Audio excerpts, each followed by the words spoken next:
Welcome, guys, back to the I Love Wrestling podcast. I'm your host, as always, Justin Wright. Today, are with one of few two-time ILW Pod. How should I say this? Interviewees, the system. How are we doing, man? Honored to become a two-time member of the, The the podcast. ILW family. It's fun, man. I like to catch up, and I know it hasn't been long. I told you this off air last time. Um, Something that I've learned throughout this wrestling journey is I got to look up more than just your guys' handles on social media to do research for you guys. So I missed the whole catalog of all these great superstars you've been able to wrestle and to combat with. So like I felt like last time I jumped the gun, I missed step. So here we are. We're going to do a part two, and I'm going to try to do you justice, at least for your MAW career. And like I said, maybe we can dive into everything else on a future podcast. Excited to dive in, Justin. Let's before we dive in, I did it last time. I'm gonna do it again. Is there any social medias that you want to shout out? Let these fans know where they can find you other than MAW. I guess I got my own personal Facebook, Instagram, Twitter, YouTube. I think the biggest thing I'd plug is, upcoming. I got a Heart of a Warrior with MAW February the 15th in Turtle Lake. There's probably just a limited number of tickets left on that, but that'll be where you'll be able to catch me next. And I'll also be at Frontline on the 21st, Frontline Pro. So shout out MAW, shout out to Frontline Pro, shout out to PCW. Going to be working for them in March. And shout out to Janesville Wrestling Alliance. I forgot to shout them out last time, but I'm a double champion over there and excited to see what 2025 will bring for them once they got dates running. Definitely, definitely. I'm gonna kick it off with throughout your time at MAW, you've had chances to face a variety of what a lot of people call mainstream stars. Um, who would you say that you've enjoyed working with the most, and who do you think you've learned the most from, if you had to pick?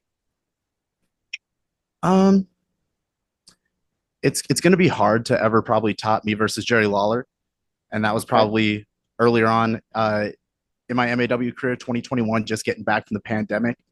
But working with Jerry Lawler was, that's a dream come true. I grew up watching the Attitude Era, and so I got to do a seminar in front of JR, also a lifelong memory. But being able to work Jerry Lawler, main event of I believe it was Grand Slam 3.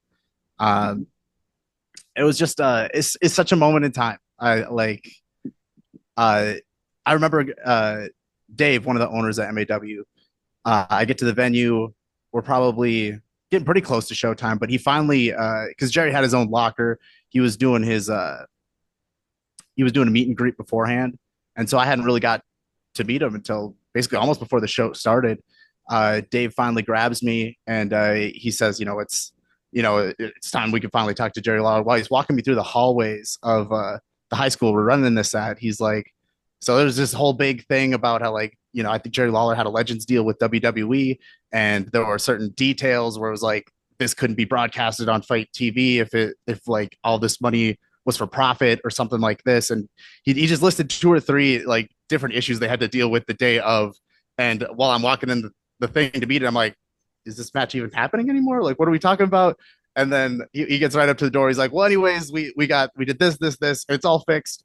Opens the door. Go meet Jerry Lawler. And I'm like, okay.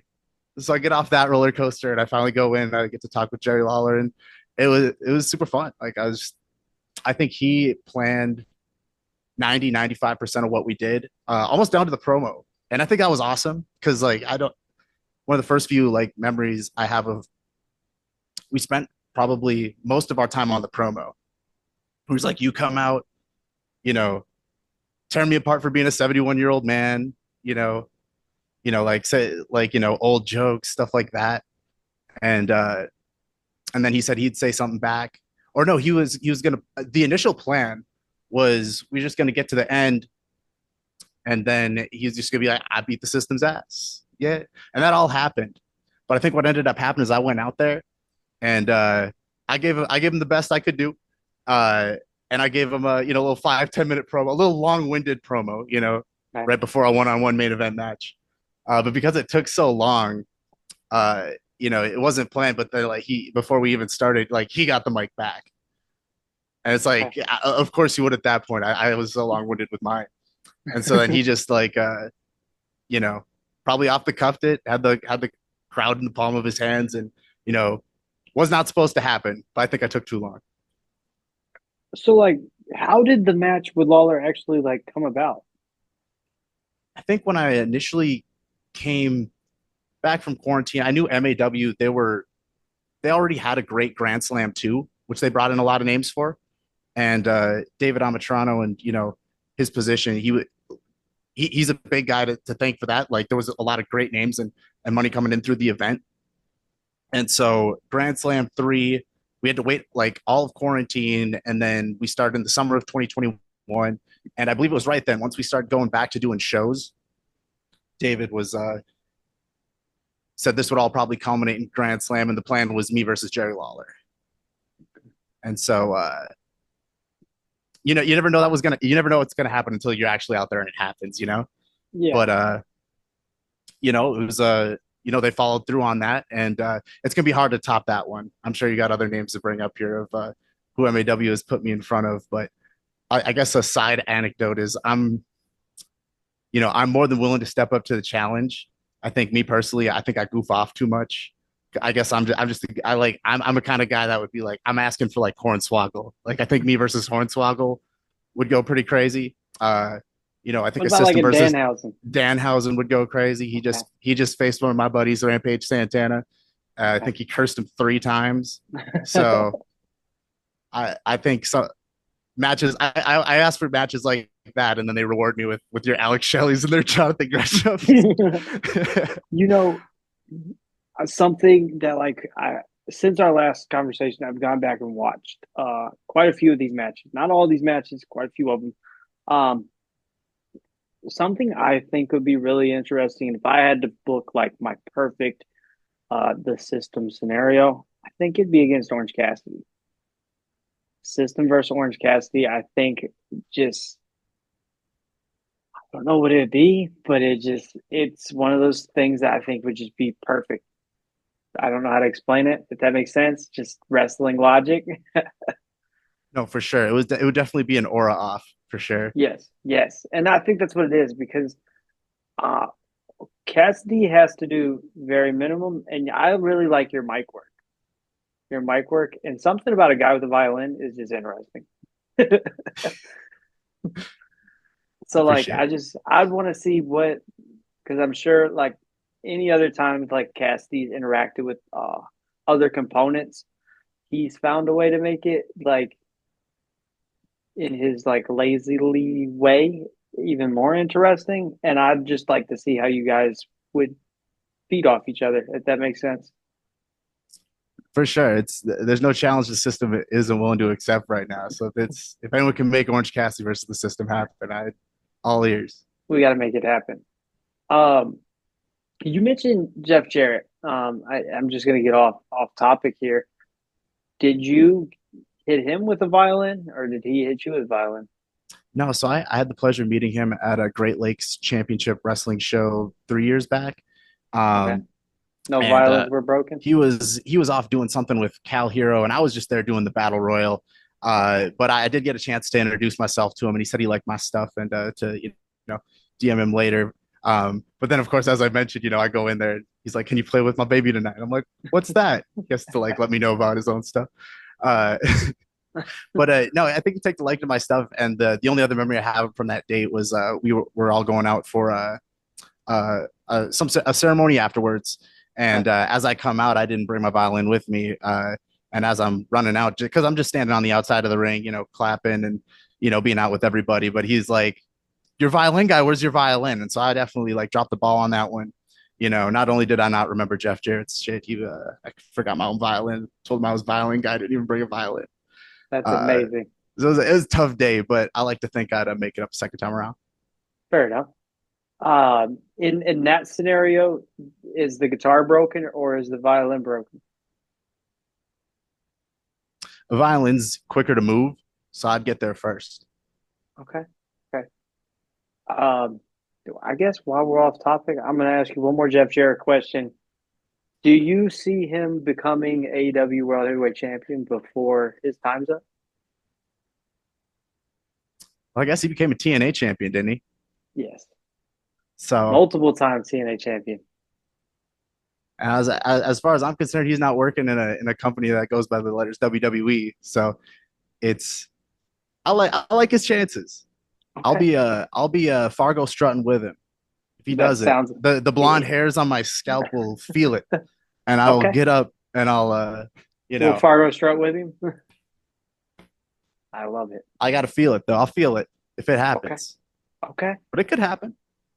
It could happen. Um, I am going to jump back to your Jerry Lawler match because I just want to ask one more question. Um, you've brought it up quite a few times, but like, what like really does that match mean to your career, like overall? Like, does anything top it, or what would it take to top it?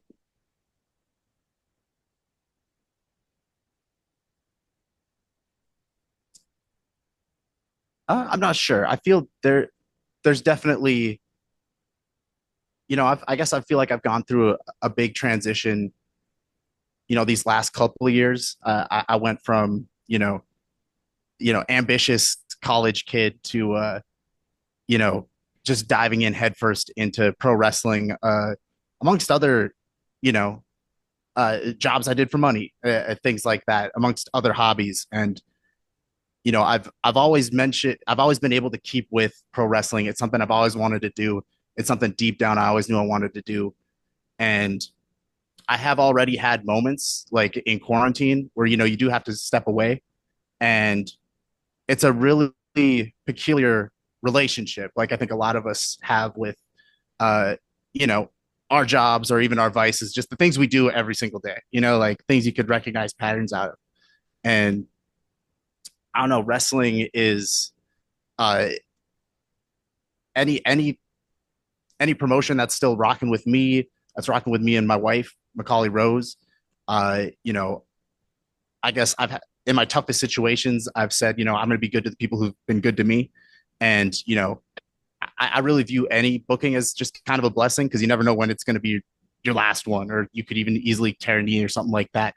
Um, and so, that 10-year-old dream that a lot of wrestlers have of winning the big one, winning a championship, uh, I've had the ability to, live that situation, and relive in that situation on a grander scale. Like I feel like you know, I feel I have a responsibility to aim for that. So, I bring on the bigger competition. It's one thing to lose to a 71-year-old man, but that man's a legend, someone you looked up to your entire life. But uh, I feel like I could hold myself not even just against like an Orange Cassidy, but like a Roman Reigns or like a Jacob Fatu, who I've been in the ring with before. And as we get through these matches, I feel like I hold up well against them. And there's a certain style I like to wrestle. I like to put smiles on faces. But absolutely, I think your classic kayfabe higher expectations like championships, accolades, uh, bigger companies, bigger rungs on the ladder. Uh, Not to make it a broad answer, but any of that I absolutely welcome, and that's my answer. Okay. Um, Before I ask you about another legend, I do want to ask you about the many tournaments that you've been involved with in like the MAW, I guess, aspect of your career. You've been in the MAW title number one contender tournament, Prospect Cup, Innovation title tournament, and then ultimately you won the MAW title tournament. Do you consider yourself like the tournament guy when it comes to a MAW? Absolutely, I'm definitely like the guy when it comes to MAW. I've uh, I've done a lot of work in the tag division, and I have held the heavyweight championship. There's still a Warrior and an Innovation championship, but yeah, in terms of tournaments, like times lasted in a Royal Rumble, things like that. Uh, I don't know. My statistics look good, but I'd consider myself like a starter over there. I've been on a lot of the shows. Uh, sans Paul Verk, I probably got the most reps, for that company. Uh, and so tournament wise, I'd probably give it to Paul Verk because he won that Prospect Cup in 2019. Okay. Uh, and then he won the innovation title, and then he's now a two-time champion too. Okay. Uh, but I'd give him tournaments for sure. So you're a runner up then, would you say? Maybe for Okay. sure. Okay. Okay. I am going to ask about WWE, also WWE Hall of Famer Tony Atlas. That he is a very interesting guy. I know that had to be an experience. Um, whether inside or outside the ring, what was it like just working with Tony Atlas? Yeah, that was a Strawberry Fest summer show in like 2022, and the summary of it all was taking care of Grandpa. That's how he put it. He's like, "We're gonna take care of Grandpa today," uh, and so That's amazing. me, it was a great time listening to uh, his uh, his stories and his wisdom. Me Okay. and Rampage and Tony, we were sitting around and you know, uh, yeah. In terms of the match, it was taking care of Grandpa. He called some stuff for me like right where he gives me the strength, like the I went to push off stuff like that, and that was should I be doing that to Tony Atlas? I guess I'm a young strapping late 20s guy. I'm the new guy, and he put me over, and it's just like that was a strong dude. He's let me do that to him. Like uh, I had leverage, I guess, but a guy of his name, and I heard stories before. Like I went up and I worked him and stuff, but he did nothing but make me look great. Honestly, like uh, it's just one of those deals. Like I think I mentioned, like working with Greg Valentine and Honky Tonk Man. Like I was under 100 matches in for like heavy on wrestling, and I still think about that moment. I mention it on too many podcasts, but it's just because I can't stop thinking about like there's just little things that they did that I could only have learned in the moment that Okay. like I'm like, oh, and they're kind of just like patience, like the art of making the most of your minutes type of deal. Uh, but got a lot of that with Tony Atlas as well, and he made me look amazing. Did he give you like any feedback post match? He, it was mostly stories, and Okay. he said thank you for taking care of Grandpa, Okay. and that's a common thing that like that's the number one rule. Like I was taught with Ken, I'm sure and Booker T said at his seminars. I'm sure he says at his place. The number one rule is safety. We don't want to hurt anybody. Definitely. Uh, and yeah, that's maybe the main thing. Okay. Okay. Within a couple of weeks, you like not of that, but within a couple of weeks of each other, you got to take on both JTG and Davey Richards, pretty much back to back. What were those matches like? And like, what was the learning experience from working with two very different competitors? One that's been on the big stage at WWE, and then Davey Richards, who's like some would consider like a workhorse of the independent scene. Yeah, there were definitely two separate situations, and what I mean Yeah. by that was like I guess it was JTG first. Was it JTG first, and then Wes? Yes. It's crazy Yes. to know that they were that close to each other. I think from Um, looking at it, I think it was like 2 or 3 weeks apart, if that. where yeah, with JTG, it was I had one thing on my mind that day because at that Fat Pants Brewery show, it was a show that was initially going to be set up outside, but then there was impending weather. Let me see if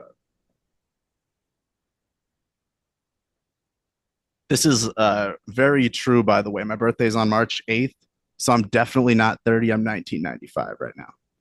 Okay. Okay. Happy belated 29.95. birthday. I'm gonna put 29.95. 29.95. I'll give you a happy belated birthday, just in case I forget, because I'm terrible. I appreciate it, Justin. But yeah, I had one thing on my mind that day facing JTG because there was due to the weather delay. Uh, the promoters actually set up a smaller ring inside the brewery in case it started raining outside. We'd still be able to have the show at a limited capacity indoors. And so it rained all that morning, but it dried up perfectly enough where we were going to be able to have the show outside. But we still had both rings set up, and I had checked. I'm like, we got to get the mileage out of both these rings. So JTG, like the etiquette is, he does whatever he wants to do. He's absolutely the veteran. Um, but that was kind of my mindset going is like, okay, I can't wait to bring this up. Like, hey man, we got like two rings. And so I was wondering if you wanted to like get weird with it and just brawl over to the other ring. And only like 20 or 50% of the fans would follow us over to the other ring inside of there. But as you'll see in the match, he was super cool about it, super receptive. I was really the only thing I wanted to make sure we got in was, we just made it chaos. We brawled out. We wrestled in the ring outside. We went in, we wrestled on the ring inside for just a little bit. And then we brawled through the bar, came right back out, and then finished things up back in the original ring, which, Amazing. It's so funny on my friend Michael Earl Pam's YouTube channel. He's got that matchup. And you can see exactly what it was like for the fans who decide to sit in their chairs while we go in and wrestle in the other ring, and you can just sit there for 5 minutes being like, well, they're gonna come back out eventually, you know. That's great. So like um on commentary, they couldn't really see what you guys were doing inside the bar. Pretty much. No, Okay. I iggy'd up I think it's Caitlin Diamond and Andrew James on commentary, uh just to make a joke about like, like it's not like there's a ring in there. They're like, of course there's a ring in there. But yeah, then after that, they were just like, we can only assume what's happening. Actually, I believe one of them was like, I think I heard a noise. Someone got body slammed or something. That's great. I love it. I love it. Ow. But JTG was awesome. He everything made sense, and he was just so like receptive to that idea, and you know just like just not some guy to meet. Like you run up to some legends, and it's got to be their way or the highway, or we're doing this and this. But yeah, we kicked off. He was awesome. Um, and it was super different with Davey Richards. And I was all on me because I was super sick that day, and I was really, you know, kind of coming up to the match like you know, I can't cancel on this match. I got to have this match. I'm in here. I'm warrioring it out, and uh, I get in the locker room, and I meet him. He's like, I meet Wes, and he was like, he kind of already had like an idea in mind for everything he wanted to do. He already kind of knew like his formula in place, and he basically without even diagnosing it, he's like, "Don't worry, I'll take care of it all for you in there."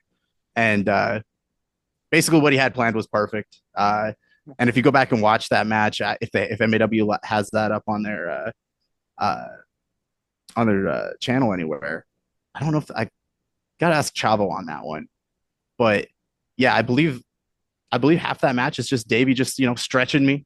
Like we. Okay. Is it a good is excuse me, is that a good way like to get through a match, especially like let's say somebody's injured, somebody's sick? Is that one of those things where it's like, okay, guys, maybe we'll shift what we was gonna do and we'll do this instead just so we can give the crowd the best out of a terrible situation? Of course, that'd be a good way to go about it for sure. There's other specific ways of. I think the big thing would be like just offense you could give to yourself, like you just move out of the way and I'll hit a turnbuckle for you type beat. Uh, but that is definitely an excellent tool, the chain wrestling, everything. But I, I like to think it was him diagnosing it as that. I feel like it was just, you know, uh, what's the right word? It was a serendipitous coincidence that he's just like, oh, this is fine. I'll just come in and stretch you. Uh, Okay. but I think I gave up. I got up and I survived 3 shoulder tackles, and that was a little something. That was a little something, something. I can be proud of that. Like after getting stretched by Davey Richards, I was still able to stand up. take his striking offense after that. Um, I held my own the best I could, but I definitely believe I could have given more that day. That's for sure. Do you ever think you'll get the chance to like run it back with somebody like Davey? Yeah, Davey would definitely be he'd definitely be top five and someone that if we ran it back, I hope I could impress a little bit more. Um, Okay. Another one that I know would make the list would be Bobby Flacco.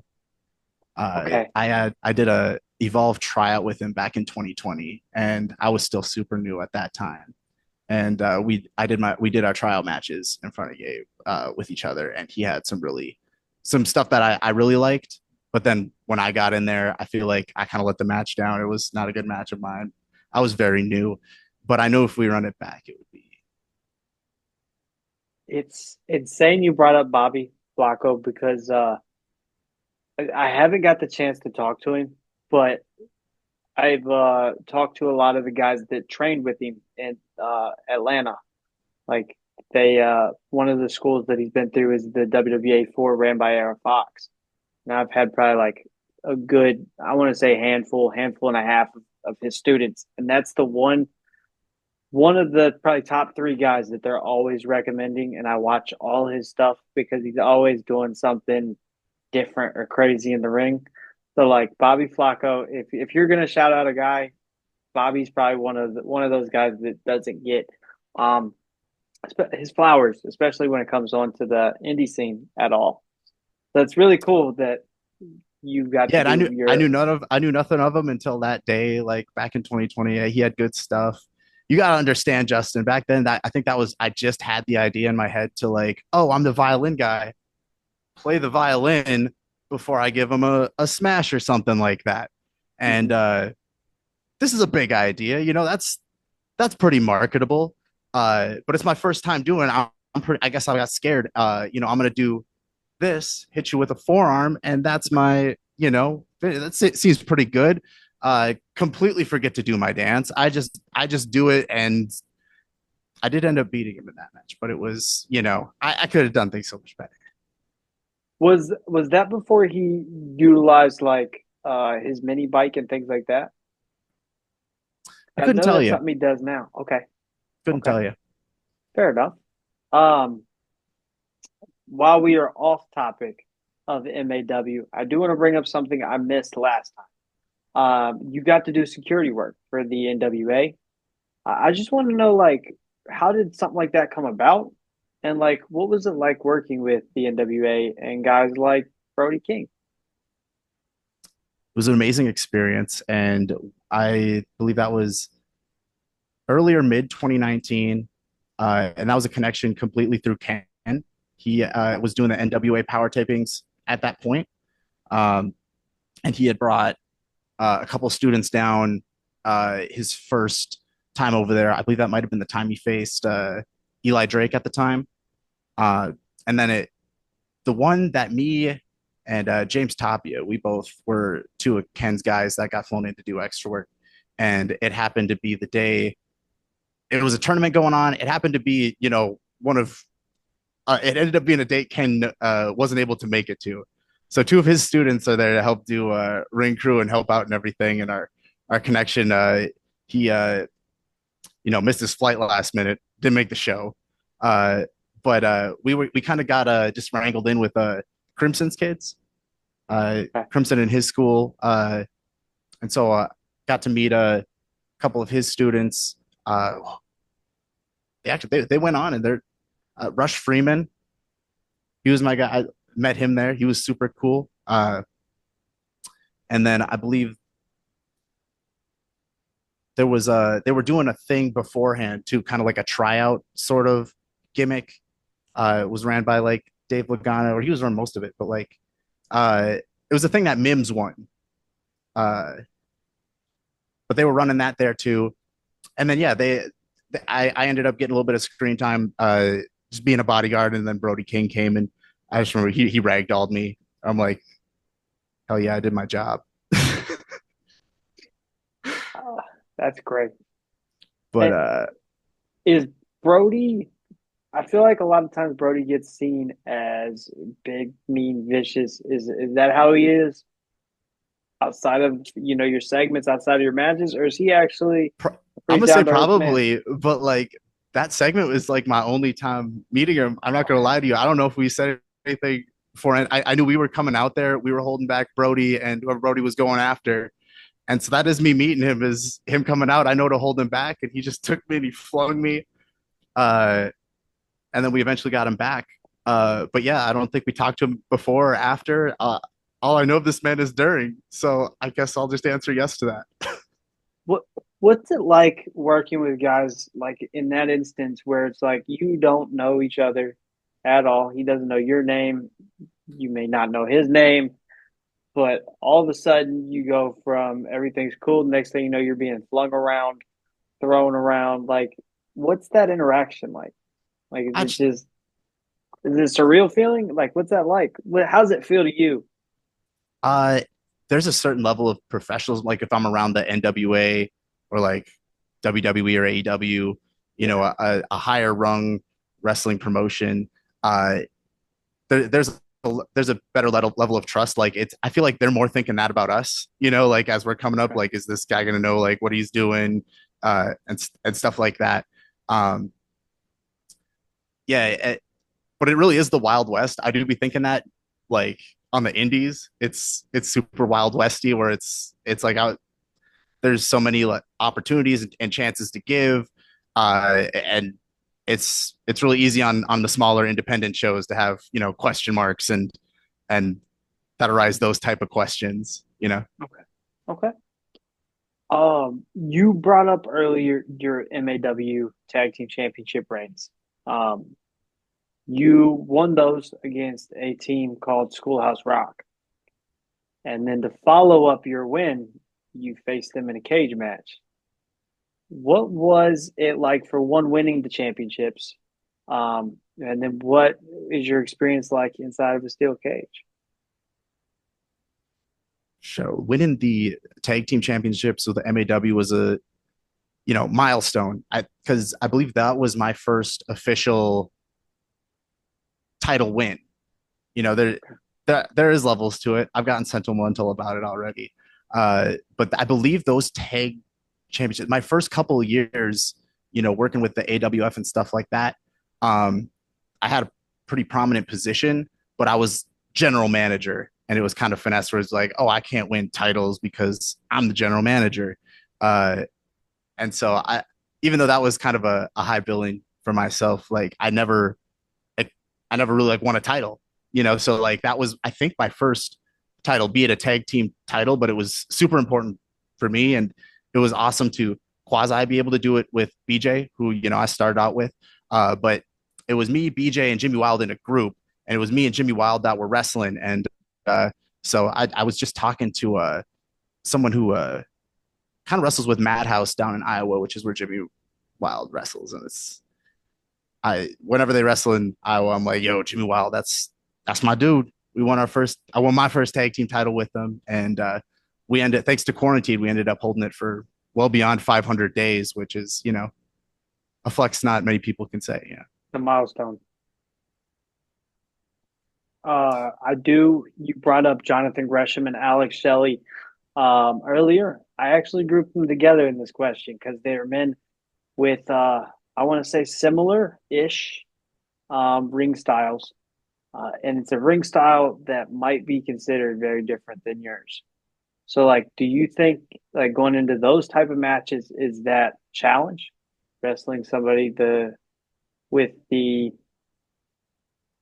kind of in ring expertise that a Jonathan Gresham and an Alex Shelley has? Absolutely.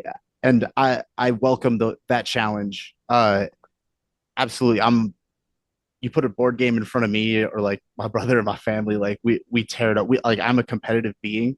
Uh, and I believe what I'm kind of bringing into pro wrestling that maybe isn't seen too often from other people is, while I did do athletics growing up, football, basketball, and track and field, I think I was mainly known as like a dorchestra kid. I was first violin in the orchestra. I'm a dorchestra kid, and kind of leaning into that, coming to the ring. I know that's what I'm gonna go down as, like, oh, that violin guy. uh, I'm that Dorchester kid, and it's that's not an amateur wrestler, that's not like a technical wrestler, that's not like a high flying luchador, but I've always wanted to be a wrestler, and I was that first. So the violin kind of plays into a maybe a mind games of sort where I've kind of got you thinking something completely different. When I get in there, I do want to be able to hang with a Jonathan Gresham. I do want to be able to hang with an Alex Shelley. I've had the pleasure to share the ring with a hell of a lot. I've shared the ring with Gable Steveson. Like he and I want to be able to hang with all that. So it's but at the end of the day, I know I'm a Dorchester kid, but I know that I'm always like punching up from that, and there's something dangerous about a guy that's more athletic than he looks. Yeah, yeah, definitely. Were you looking forward to those matches before they happened? Like before they took place? Was like seeing a you versus Jonathan Gresham on a card, or you versus Alex Shelley on the card? Is that something that like really piqued your interest? Absolutely. I knew their like reputation, uh, and that was a name I should be taken lightly. Uh, Mhm. and it's just one of those, Jeff Jarrett explaining his own stuff deals where I guess they don't got to explain their own deals to me, but my girlfriend now wife, but then girlfriend at the time, she watched a lot of TNA in the day, so she's like, "Oh my god, you get to face Alex Shelley!" Like, yeah, I got voices like her in my ear reminding me of like what they've done and what to look at. So I was definitely like laser focused going into those two. Again, I'm like, oh man, I'd be joking because I go up to these promoters asking for uh, Hornswoggle. but they're giving me this, and I absolutely didn't want to uh, show I didn't belong. How do you think those matches were perceived post match? I think everybody kind of expected the outcome. Like these guys are gonna break me. Alex Shelley had pretty recently won the NW or the TNA championship at the Okay, time, so he was like fresh TNA champion. It was a TNA championship match. okay. Uh, it was technically a TNA championship match, but So you've the, challenged for the TNA World Championship. yeah, and so everyone kind of knew how it was going to go. Um, I feel like I put up a solid fight, but I know that at the end of the day, it's there's more that could be done. So how fans were receptive of it, uh, I hear things from fans who love me. They're supportive of me, uh, and thinking about these questions. I always just be thinking, I should win them next time. You know, those are matches I can win. Gotcha. Speaking of things to win, um, would you say that the MAW championship is something that you still have your eye on?